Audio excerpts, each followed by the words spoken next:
세월이 흘러 나이가 들수록 우리는 다양한 경험을 하게 됩니다. 그 과정에서 우리는 많은 것을 배우고 성장하게 되지만 동시에 우리는 많은 것을 잃게 되기도 합니다. 그중 하나가 바로 말일 것입니다. 나이가 들수록 우리는 말을 함부로 하기 쉽습니다. 자신의 경험과 지식을 바탕으로 상대방에게 조언을 하거나 자신의 의견을 강하게 주장하기도 하죠. 하지만 이러한 말들은 때때로 상대방에게 상처를 주거나 관계를 망칠 수도 있습니다. 이에 오늘은 말에 대한 여러 현인들의 조언을 재구성하여 이야기해 보도록 하겠습니다. 첫 번째, 과거를 자랑하지 마라.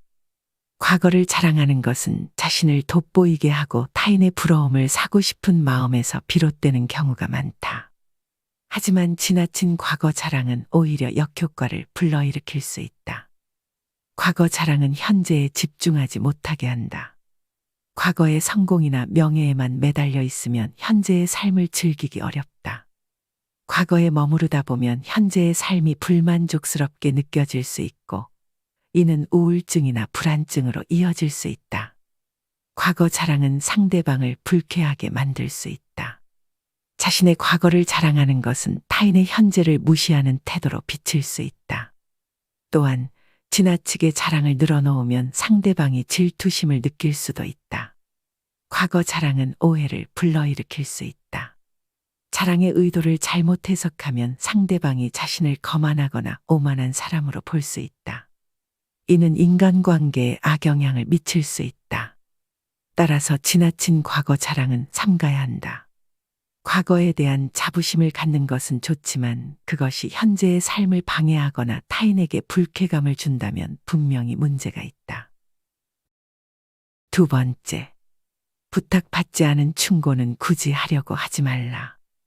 부탁받지 않은 충고는 오히려 상대방을 불쾌하게 만들거나 잔소리로 오해받을 수 있다.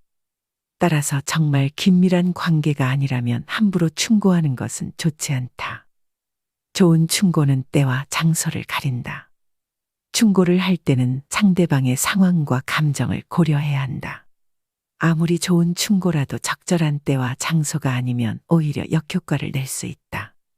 현명한 사람은 지식에 자만하지 않는다. 현명한 사람은 자신의 지식을 자랑하기보다는 상대방의 입장을 먼저 생각한다. 따라서 부탁받지 않은 충고를 하기보다는 상대방이 도움을 요청할 때 조용히 도움을 주는 것이 좋다. 친구가 연애에 고민을 하고 있다면 친구가 먼저 충고를 구할 때까지 기다렸다가 조언을 해주는 것이 좋다. 직장 상사가 부하 직원에게 업무에 대한 조언을 할 때는 부하 직원의 자존감을 해치지 않도록 조심해야 한다. 부모가 자녀에게 공부에 대한 조언을 할 때는 자녀가 스스로 성장할 수 있도록 격려와 지원을 아끼지 말아야 한다. 세 번째, 말을 하기보다 듣는 것에 힘써라. 듣는 것이 말하는 것보다 중요하다. 지혜로운 사람은 말하기보다 듣는 것에 힘쓴다. 말을 하기 전에 상대방의 말을 잘 들어야 상대방의 입장을 이해하고 공감할 수 있기 때문이다. 남의 말을 잘 들어주는 것이 중요하다. 남의 말을 잘 들어주는 것은 상대방에게 배려와 관심을 나타내는 표현이다. 상대방이 자신의 말을 들어주었을 때는 자신이 인정받고 있다는 느낌을 받게 되고 이는 상대방과의 관계를 돈독하게 만드는 데 도움이 된다. 현명한 사람은 말할 것이 있을 때 말한다. 현명한 사람은 자신의 생각을 말할 때 신중하게 선택한다. 말할 것이 없으면 말하지 않고 말할 것이 있으면 상대방에게 도움이 될 수 있는 말을 한다. 듣는 것은 말하기보다 더 어려운 일이다. 상대방의 말을 잘 듣기 위해서는 다음과 같은 노력이 필요하다. 상대방의 말을 경청하는 자세를 갖는다. 상대방의 말을 왜곡하지 않고 정확하게 이해하려고 노력한다. 상대방의 말에 공감하고 격려한다. 듣는 것은 상대방과의 관계를 돈독하게 만들고 더 나아가 인생을 풍요롭게 만드는 데 도움이 되는 중요한 능력이다.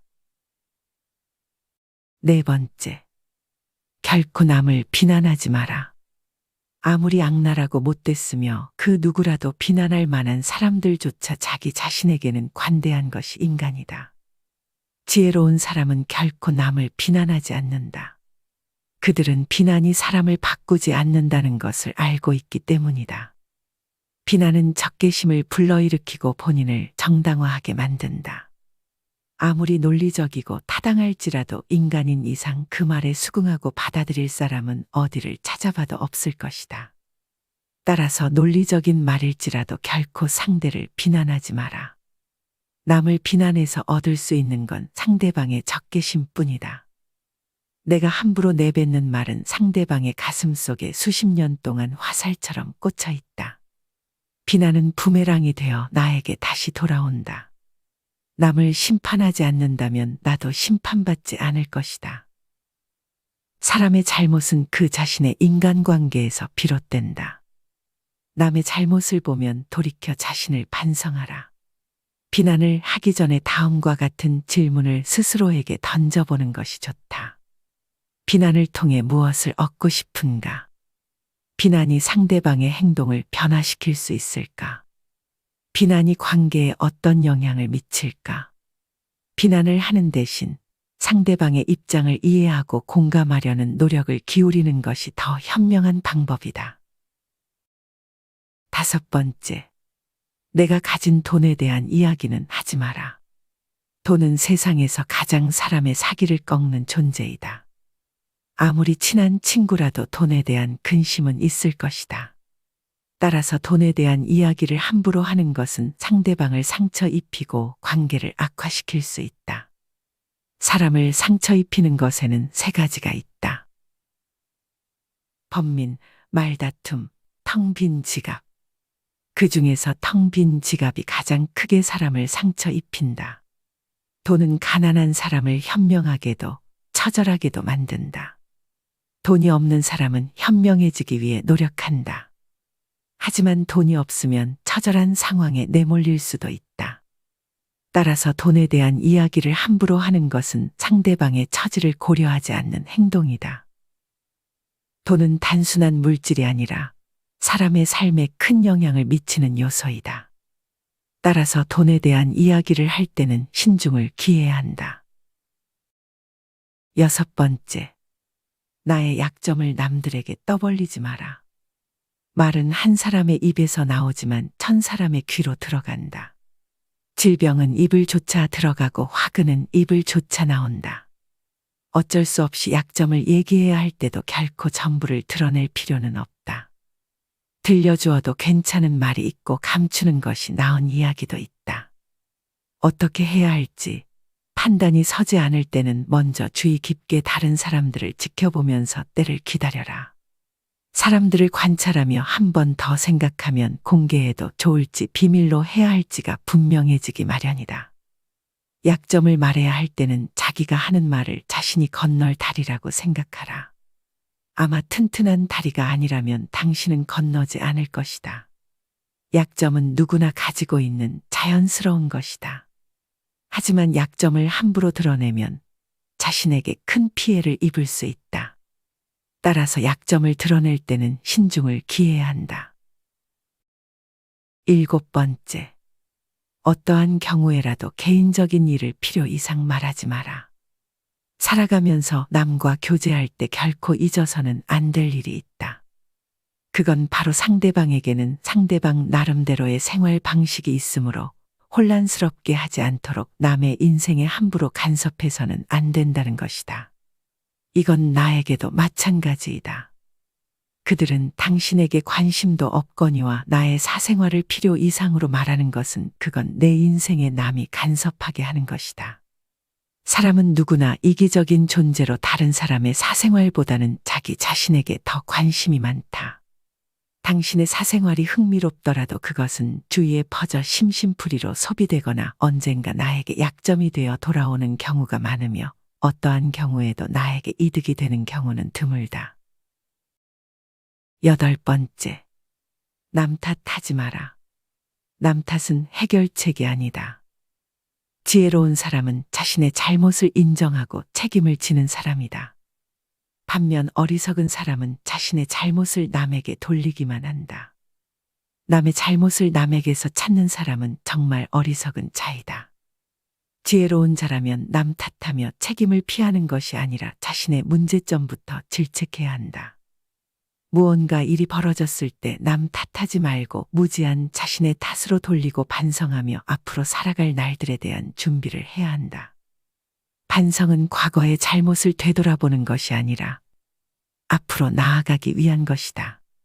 따라서 반성을 통해 자신의 부족한 점을 개선하고 더 나은 사람이 되어야 한다. 9번째, 남이 나를 비웃는 것을 두려워하지 마라. 남의 비웃음을 두려워하는 것은 인간의 자연스러운 감정이다. 하지만 남의 비웃음을 두려워하면 자신의 삶을 온전히 살아가기 어렵다. 남의 비웃음을 두려워할 필요가 없다. 세상에는 침묵하는 자를 비웃는 사람도 있고, 말이 많은 자를 비웃는 사람도 있고, 말이 적은 사람도 비웃는다. 따라서 남의 비웃음을 두려워하면 아무것도 하지 못하게 된다. 지혜로운 자는 남의 비웃음을 두려워하지 않는다. 왜냐하면 지혜로운 사람은 자신의 인생을 살아가는 데 있어서 남의 시선을 신경 쓰지 않기 때문이다. 10번째, 자기 자신을 속이지 마라. 자기 자신을 속이는 것이야말로 인생에서 가장 큰 죄이다. 나를 속이는 거짓말은 내 인생의 모든 면에 나쁜 영향을 미친다. 이를테면 헌 것을 새 것이라고 하면서 팔거나, 하자가 있는 물건을 온전한 물건인 듯이 속여 팔거나, 돌려줄 생각도 없으면서 빚을 갚겠다고 약속하는 것 등이 바로 그것이다. 하지만 이러한 거짓말도 자기 자신에 대한 거짓말에 비하면 아무것도 아니다. 이를테면 스스로의 능력을 스스로 낮추는 것, 얄팍한 행동을 하면서 어쩔 수 없는 일이라 하는 것, 옳지 못하다는 것을 알면서 올바르다고 거짓말하는 것, 남을 속이면서 남을 위한 것이라고 자신을 위로하는 것 등이 있다. 이러한 자기 자신을 속이는 거짓말은 가장 큰 죄악임을 명심해야 한다. 지혜로운 자는 결코 자기 자신을 속이지 않는 법이다. 자기 자신을 속이지 않기 위해서는 다음과 같은 점을 기억하는 것이 좋다. 자기 자신은 누구도 속일 수 없다. 자기 자신을 속이려고 하면 언젠가는 그 진실이 밝혀질 것이다. 자기 자신을 속이면 자신의 진정한 모습을 부정하는 것이 된다. 따라서 자신을 사랑하는 것이 자기 자신을 속이지 않는 첫걸음이다. 인생은 길고도 험난한 여정입니다. 그 여정에서 우리는 많은 어려움과 시련을 맞이하게 됩니다. 그럴 때마다 우리는 스스로에게 힘을 내라고 다독이곤 합니다. 하지만 그럴 때마다 우리는 잊기 쉬운 것이 있습니다. 바로 자신을 속이지 말라는 말입니다.